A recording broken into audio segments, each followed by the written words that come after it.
The rooster didn't care if it was summer vacation. 5:30 in the morning, his crow cut through the quiet like clockwork. You'd open your eyes to pale light seeping through thin curtains, the kind of light that meant the sun was just starting to think about rising. Your room smelled like wood and dust and faint traces of hay from clothes you'd tossed on the chair the night before.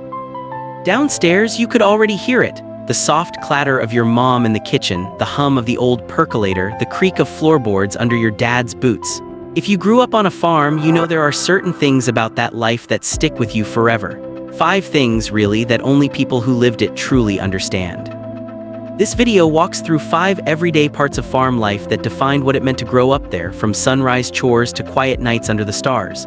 These aren't just facts, they're memories, feelings, the kind of things that shaped you without you even realizing it. Drop a comment and tell me if you grew up on a farm or if you're just curious what it was really like back then.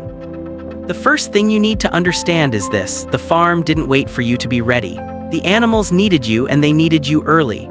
No alarm clock, just the rooster, the cows lowing in the distance, and the knowledge that chores came before anything else, before breakfast, before school, before you were even fully awake. You pull on jeans still stiff from yesterday's dirt, lace up boots that sat by the back door, and walk outside into air that hadn't warmed up yet. Cool, damp, smelling like dew on grass and the faint, earthy smell of manure from the barn. The chickens were already making noise in their coop, clucking and scratching, impatient to be let out. Feeding them was your first job. You'd scoop cracked corn from a metal can in the shed, the sound of the grain hitting the pan sharp in the morning quiet. The hens would come running, necks bobbing, feathers ruffling, crowding around your feet. You'd scatter the feed and step back, watching them peck and push each other out of the way. Then the cows. If your family had dairy cows, you were up even earlier, sometimes 4:30, because they needed milking before breakfast. The barn was dim inside, lit by a few bare bulbs, flies already buzzing. You'd lead the cows in one by one, their hooves heavy on the concrete, their breath warm and grassy. Milking by hand took forever. Your forearms would ache, your fingers would cramp, but you learned the rhythm. Squeeze, pull, squeeze, pull. The milk hitting the bucket in steady streams, foaming white at the top. If you're younger, imagine starting your day like this instead of checking your phone. That's how it was.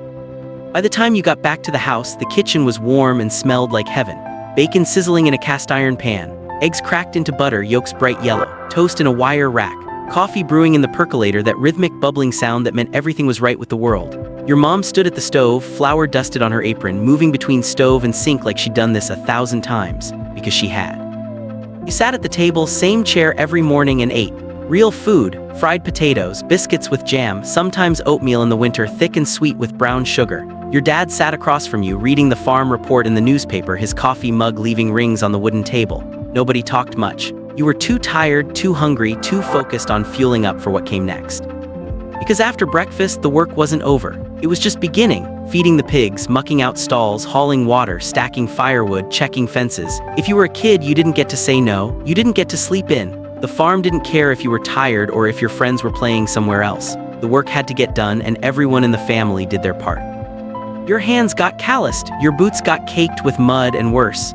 You learned to work through heat, through cold, through boredom, and here's the thing: it didn't feel unfair. It didn't feel like punishment. It just felt like life, like responsibility, like being part of something bigger than yourself. That's something you carry with you forever. If it was a school day, you'd clean up fast, scrub your hands at the kitchen sink, change into clothes that didn't smell like the barn, and wait for the bus. It came down the dirt road slow, kicking up dust, the driver honking once when he saw you standing there. You'd climb on, find a seat, and ride for what felt like forever, the bus stopping at every farm along the way, picking up kids who looked just as tired as you. School felt different when you came from a farm.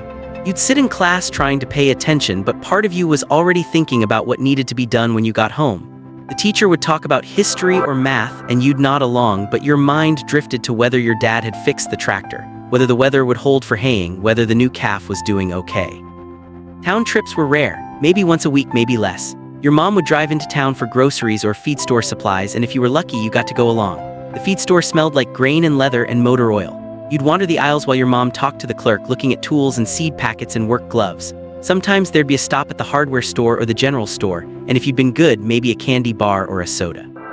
But mostly, life happened on the farm. The town felt far away, busy, loud, and when you got back home, pulling into that dirt driveway, seeing the barn and the fields, the quiet felt better, felt right, like coming back to where you belonged.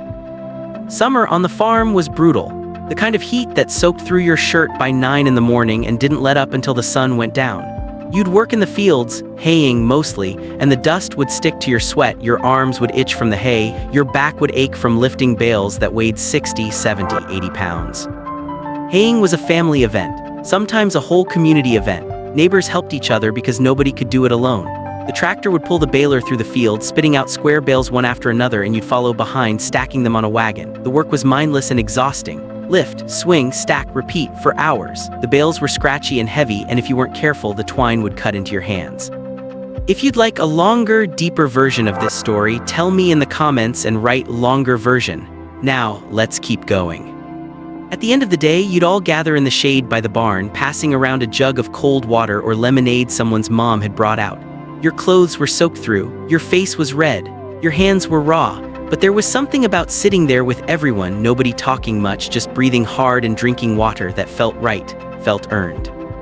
Harvest time in the fall was the same. Corn, wheat, whatever your family grew, everyone worked longer hours, the days blurred together. And when it was finally done, when the last wagon was unloaded and the grain was stored, there was this quiet sense of relief. You'd made it.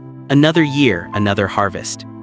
Supper was simple. Meat, potatoes, vegetables from the garden, maybe cornbread, maybe pie if it was someone's birthday. You'd sit at the table, same spot as always, and eat until you were full. The conversation was low and easy. Your dad would mention what needed fixing tomorrow. Your mom would talk about canning or the church potluck. You'd mostly just listen, too tired to say much.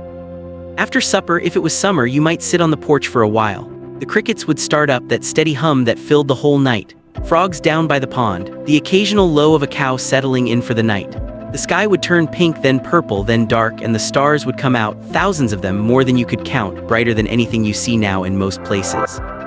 If it was winter, you'd stay inside. The wood stove would be going, the house warm and dim, everyone gathered in the living room. Maybe the radio was on, maybe you played cards, maybe your mom sewed while your dad read the paper. There wasn't much else to do. No TV in the early years, and when you finally got one, the signal was weak and the shows were limited. By 9, sometimes earlier, you were exhausted. You'd head upstairs, wash your face, brush your teeth, and fall into bed. The house would settle into quiet. The wind outside, the creak of old wood, and you close your eyes knowing tomorrow would be the same. The rooster would crow, the work would be waiting, and somehow that felt just fine. Those are the 5 things. If you grew up on a small family farm, you probably remember at least some of these, maybe all of them. The early mornings, the hard work, the quiet distance from the rest of the world, the way harvest felt earned, and those simple evenings that somehow felt perfect. It was a hard life, but it was a good one. Drop a comment and tell me which one of these felt most familiar or what I missed. And if you want the full, longer version, just let me know.